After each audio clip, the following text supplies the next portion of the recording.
شهر رمضان الذي أنزل فيه القرآن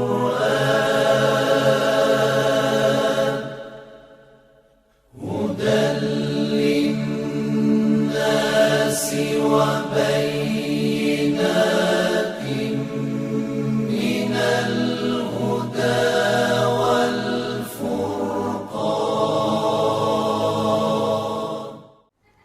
ناظرین سلام علیکم، میں آپ کا میزبان حیدر کانپوری حسینی عزادار پروڈکشن کانپوری کی جانب سے آپ کی خدمت میں لے کر حاضر ہوں بہار رمضان 2020۔ آج ہمارے ساتھ ہمارے اسٹوڈیو میں موجود ہیں عالی جناب مولانا علمدار حسین صاحب، قبلہ امام جمعہ جوہی کانپور۔ جناب سلام علیکم۔ علیکم السلام ورحمۃ اللہ وبرکاتہ۔ جناب آج ہمارے برنامے کا 14واں دن ہے۔ ہم اپنے بہار رمضان کے 14ویں دن کے برنامے میں آپ کا استقبال کرتے ہیں۔ جناب آپ ہمارے ناظرین کو 14ویں دن کے دعا کا ترجمہ اور تفسیر بتلائیں۔ ناظرین، آج ہم آپ کی خدمت میں 14ویں دن کی دعا کا ترجمہ اور تفسیر پیش کریں گے تاکہ ہمیں پتہ ہو کہ ہم پروردگار عالم سے کہنا کیا چاہتے ہیں اور طلب کیا کرتے ہیں۔ آج ہم دیکھیں گے 14ویں دن کی دعا میں بسم اللہ الرحمن الرحیم اللہم لا تؤاخذنی فیہ بالعثرات وعقلنی فیہ من الخطایا والحفوات۔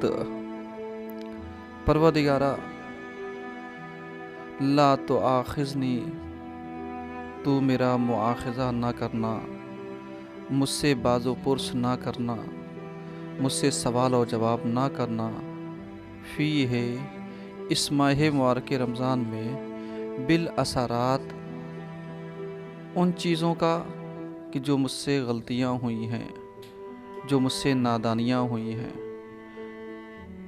جو کچھ میں نے خطائیں کی ہیں اس کے بارے میں تو ہم سے سوال نہ کرنا، مواخذہ نہ کرنا، کیونکہ پروردگارہ تو کریم ہے، رحیم ہے، تو یقیناً گناہوں کا بخشنے والا ہے، تو خدا ہے اور میں ایک خاطی بندہ ہوں، میں ایک خطا اور نسیان سے بنا ہوا ہوں، یقیناً میری خطائیں زیادہ ہیں، لیکن اگر تو میری خطاؤں پر مواخذہ کرے گا، باز پرس کرے گا، سوال جواب کرے گا، تو یقیناً میں کتنے گناہوں اور کتنی خطاؤں کا جواب دوں گا۔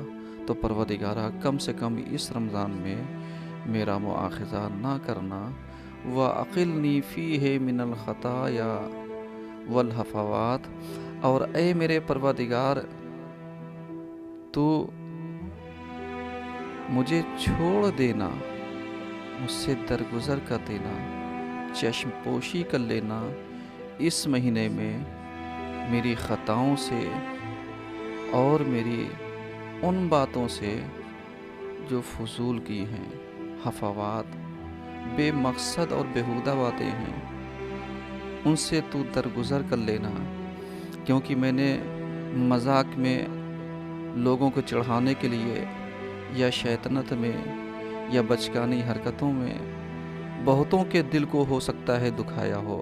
تو پروردگارہ، اگر تو مجھے اس مہینے میں میری ان خطاؤں سے اور ان نادانیوں سے اگر درگزر نہیں کرے گا، تو یقیناً کہیں ایسا نہ ہو میرے سر کے اوپر تمام خطاؤں کا بوجھ اور بار لدا ہو اور میں اس تلے تیری سامنے، تیری بارگاہ میں ہم کھڑے ہونے میں شرمندہ ہوں کہ میں ایک گنہگار بندہ ہو کر کے کس طریقے سے اللہ کی بارگاہ میں اور اس کی رحمت میں حاضر ہوں گا۔ تو پروردگارہ، ماہ رمضان ہے، ماہ صیام ہے، برکتوں اور رحمتوں کا مہینہ چل رہا ہے، تو یقیناً میری نادانیوں کو، میری خطاؤں کو تو معاف کا دینا، وَلَا تَجْعَلْنِي فِيهِ غَرَضًا، اور اے میرے پروردگار، تو مجھے اس مہینے میں کوئی ایسا بھی نہ کر دینا کہ جس کا مقصد للبلا یا والآفات، کہ جس کا مقصد بلاؤں کا آنا،